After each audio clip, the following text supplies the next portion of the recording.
Hey you guys, I know you're missing me so hard right now, but I figured I better finish going over your notes so you could finish up your packet before Monday. Okay, so last time I saw you, we did the slope section and we did the intercept section. So I'm gonna start in the part 3 slope intercept form. So what is slope intercept form? That would be y equals mx plus b. And what does the m stand for? Well, the m is the slope. And remember, like we talked about, slope is rise over run, the change in y over the change in x, or if you want to use the formula, y2 minus y1 over x2 minus x1. And b is the y-intercept, and that's where a line crosses the y-axis. And to find the y-intercept, you can plug in a 0 for x. So let's get started. The first example wants us to write an equation of these graph lines, so let's focus on A. To write an equation of a graph line, first you need to find a couple of places to put points. So right here, the y-intercept's a great place. Right here looks good. So if we do rise over run, the slope is going to be negative. You can see from left to right how it's going downhill. We go down 2 and 2 to the right. So the slope is -1. Now the y-intercept, where it crosses the y-axis, is right here at 2. So b is 2. So that gives us the equation y equals m is -1 x plus 2. Now we generally don't write that 1 because 1 times x is x, or -1 times x is -x. So we'd say y equals -x plus 2. But if you like to leave the -1 there, it's okay. Let's look at the next one. For b,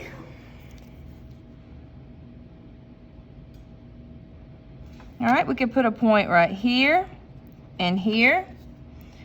This would have a positive slope, left to right, a very steep slope at that.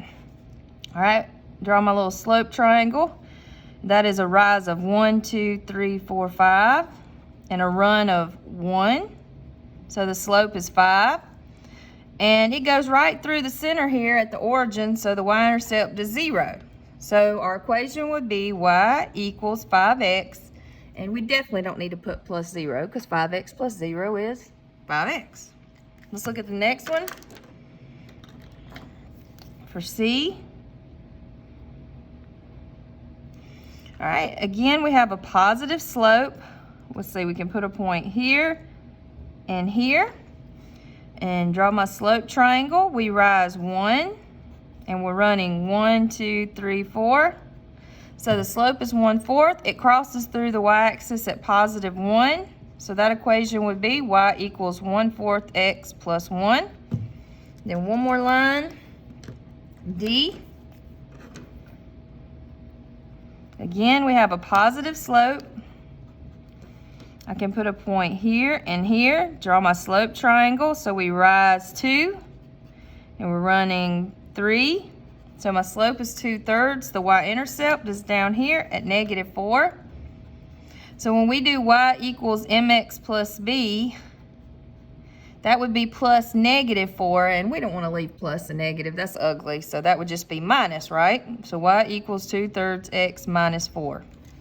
All right, extra examples. I want to do a few where we graph the line. So cut away from your notes here. So let's say I wanted to graph these two equations. So y equals 1/4 x plus 5. So when you graph a line, first you have to make sure it's in slope-intercept form. This one is. You start with the y-intercept, and remember b. And b comes before m in the alphabet, so you need to use it first anyway. So you go on you go on the y-axis up to 5. 1, 2, 3, 4, 5. Put your point. And then we use the slope to graph additional points. So it's -1/4, so I'm going to go down 1 and 4 to the right. And if you wanted to do it again for prosperity, and then you're going to draw your line. Hey, that's pretty straight. I'm impressed. All right, let's look at the next one. Before we can graph that one, we got to get it in slope-intercept form. So we would need to get y on the side by itself. We're going to take that 2x and say, get out of here, dude. So now we got -3y equals -2x because it went to the other side of the equation. minus 9, that's a negative 9. To get rid of this negative 3, we're going to divide. If it's beside, then you divide. That'll cancel. Negative negative is a positive 2/3. Negative negative is a positive 3. And now we're ready to graph this bad mama jamma. The y-intercept is 3, so I'm going to go up to 3, put a point. The slope is 2/3, so I'm going to rise 2, whoop, whoop, run 3. 1, 2, 3. Rise 2, whoop, whoop, run 3. Oh, yeah, I'm just killing it with the straight lines today. All right, just a side note, making sure. Back to the notes. Flip it over.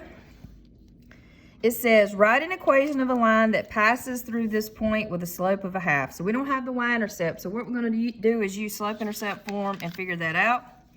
So we'll do y equals mx plus b. Wrong color. I'm going to do it over here.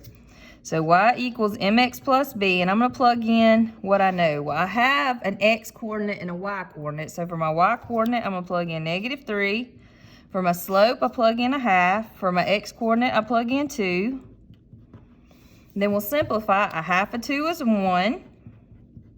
So it's just like solving equations at the very beginning of the year. To get b by itself, we subtract 1. And then same sign, add and keep. So b is negative 4. So now we got the slope. We got the y-intercept. We're ready to write the equation. So that'll be y equals 1/2 x and then minus 4. All right, let's look at the next one. For number 3, they don't give me the slope or the y-intercept, so we got to find everything. So first, to find the slope, I'm going to use the formula for slope. So the change in y over the change in x. So here, my y was 1, and now it's negative 2. Well, if I go from 1 to negative 2 on the number line, I went down 3 spaces, right? And my x was 5, and now it's 8. So if I go from 5 to 8, I go up 3 spaces. So my slope would be, whoops, negative 1. Negative 3 over positive 3. And then to find the y-intercept, we're going to do the same thing we did for number 2. So y equals mx plus b.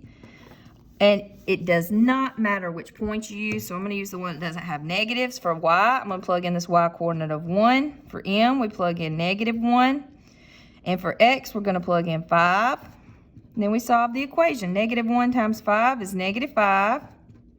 To get rid of a minus 5, we do the opposite, which is add 5. These will cancel, and we get b equals 6. Slope is negative 1. Y-intercept is 6. We're ready to write this equation, so that'll be y equals negative x, because negative 1 times x is negative x, plus 6. Okie dokie. Let's look at number 4. For number 4, they did give me something. What did they give me? What's special about this point? It's the y-intercept, right? Because when you plug in 0 for x, you get the y-intercept. So we have b, we just got to find the slope. So change in y over the change in x. So my y was 0. Now it's negative 2. So to go from 0 to negative 2, I'll go down 2 spaces. Let's look at our x. It was 4, and then it went to 0. Well, to go from 4 to 0, I have to go down 4 spaces. So negative negative will cancel, and 2 over 4 will reduce to a half. So we have the slope, we have the y-intercept, so that'll be y equals m is a half x plus b is negative 2. So I'll clean that up. I guess I'll go over here because I'm out of space and write y equals 1/2 x minus 2. Okay. For number 5, we got a couple of tables. Let's look at the first one now. What did they give me in the first table? They give me the y-intercept. That is absolutely correct. Right here, we have the y-intercept. So b is negative 14. 14. We just got to find the slope. So change in y over the change in x. So y was 21. Now it's 49. So how many did we go up? We went up 28. X was 5. Now it is 9. How many did we go up? We went up 4. And 28 divided by 4 is 7. So my slope is 7. The y-intercept's negative 14. So we have y equals 7x minus 14. All right, let's look at number 5. For number 5, we don't have the slope or the y-intercept, so let's start by finding the slope. So change in y over change in x. I'm going to just look at these 2 points. Y was positive 1. It went down to negative 1, so that was negative 2. X was 4. It went up to 8, so that's up 4. And that'll reduce to 2 out of 4 is a half, right? Then I'll write y equals mx plus b, and it doesn't matter which point on the table you use. I'm going to use this one. So for y, I'm going to plug in 1. Our slope was negative 1/2, and for x, I'm going to plug in 4. So we get 1 equals a half of 4 is 2, and a negative times a positive is a negative. To get rid of the minus 2, we'll add 2. Running out of space. And we get b equals 1 plus 2 is 3. So we have our y-intercept, we have our slope. I'm going to just turn my paper like this. So we have y equals negative 1/2 x plus 3. Sweet. Let's look at number 6. They want us to find the slope and the y-intercept. This time they gave us equation. Remember when we graphed, to find those things, we had to get it in slope-intercept form. So we're going to do the same thing for number 6. So we have 7x minus 2y equals 6. So to get that in slope-intercept form, the first thing we got to do is tell 7x to leave. So get out of here, dude. So now we got negative 2y equals, and when we move it to the other side, it will become negative 7x. That 6 is positive. We still got a negative 2 beside y, and to get rid of that, we will divide. That'll cancel. We get y equals a negative over a negative is a positive, and just leave it, 7 over 2. I can't reduce the fraction, so we're great. A positive and a negative is a negative. 6 divided by 2 is 3. So we could just look at this now and answer the question. What is the slope? The slope is a booyah, 7/2. What is the y-intercept? The y-intercept is booyah, negative 3. And we're done. For 7 and 8, we're reading a real-life situation, and we're coming up with the equation. So for number 7, it says, an airplane is 30,000 feet above the ground, and it is descending at a rate of 2,000 feet per minute. Okay, so they even got the word rate. That cues you into rate of change, which is your slope. Descending means it's going down for real. So the slope would be negative 2,000. Now remember, your y-intercept in a real-life situation like this is your starting point. Where are we starting at? We're starting at a whopping 30,000 feet in the air.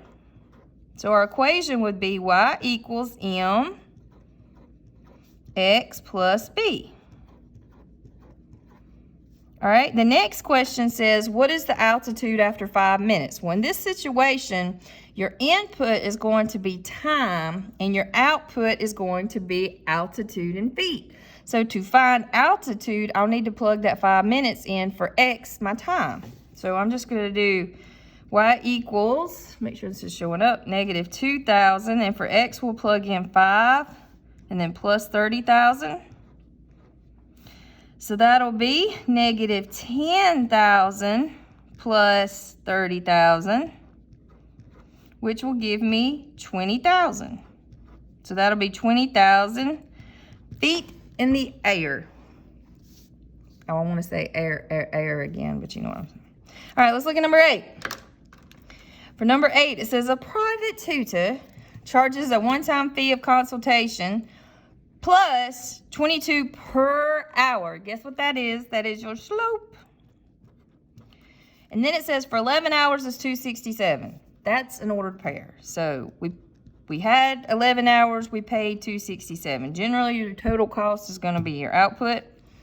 They want us to write an equation in slope-intercept form. So what do we need? We need the y-intercept. And what's the y-intercept going to be equal to? That's your one-time consultation fee. So we're going to do y equals mx plus b. And for y, we plug in 267. For m, we plug in 22. X is 11. So we get 267 equals 22 times 11 is 242 plus b. To get rid of that, we will have to subtract. Isolate the b here. That'll cancel. And we get b is 25. So that one-time consultation fee, $25. So our equation will be y equals 22x plus 25. The next section is a direct variation, so let's get to talking on that. What is a direct variation? It is a special type of linear equation. So it's a linear equation in the form, sorry, I write slow, y equals kx, where k is the constant of proportionality. Y'all know how I struggle with spelling. Are sometimes called the constant of variation. Depending on what textbook you're looking at. But basically, k is just the slope. So when you have a direct variation equation and they say, what is the constant of proportionality? They're really just saying, yo, bro, what's the slope? Don't sweat it, okay? So let's look at this problem.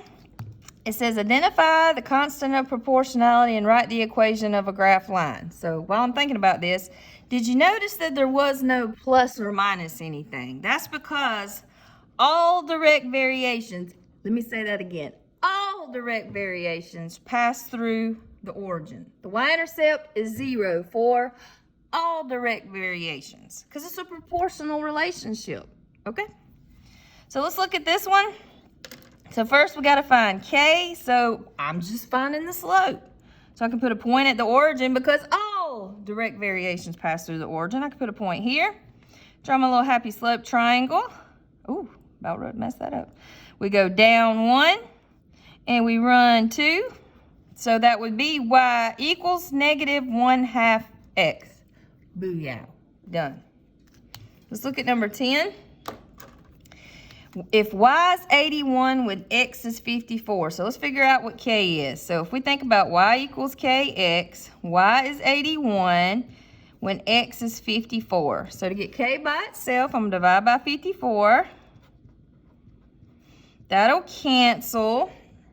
And we get k is equal to, now if you plug that in the calculator, you're going to get 1.5. That's also 3/2.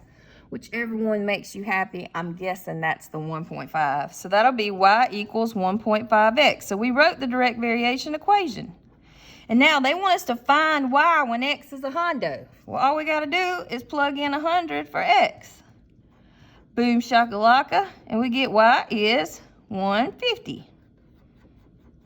And that's it. Let's look at the next one. It says if y is 52 when x is 65. So I'm going to do y equals kx. For y, I'm plugging in 52.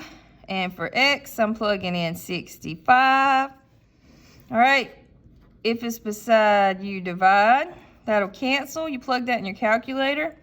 You're going to get 0.8 or 8 out of 10, which is also 4/5. But let's just leave it 0.8 because that's what I'm feeling. So y equals 0.8x. Now there's my direct variation equation. They want us to find x, not y, find x when y is 84.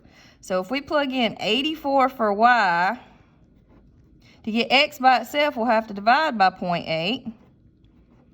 And 84 divided by 0.8 is going to be, using my brain, 105. Okay? One more question.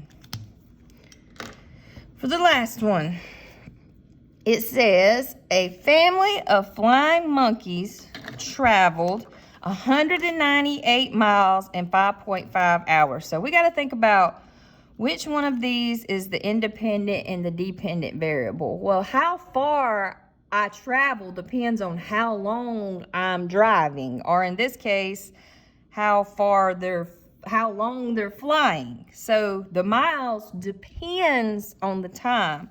So the time is going to be your input or your x, and the miles is going to be your output or your y. So if we do y equals kx, that'll be 198 equals k times 5.5, and then you divide by 5.5, and you get K equals 36. So what does that rate represent? You thinking? It's how many miles per hour the flying monkeys are flying. They're flying 36 miles per hour. That's impressive, right? That's just crazy. So we get y equals 36x for our direct variation equation. Now it says, estimate how long it would take the monkeys to fly 432 miles. So poor flying monkeys, their wings are going to be so tired. So if I use y equals 36x and I plug in 432 for y, that'll be 36x. If it's beside, you divide. And we get, that cancels, 432 divided by 36 is 12 hours. So it would take the flying monkeys 12 hours to go 432 miles. All right, so what I need you guys to do before I see you again is finish up the packet. Now, you should have already done the slope and the intercept worksheet. So you'll need to work on the slope intercept form and the slope and direct variation worksheet. I hope you have a wonderful rest of the day.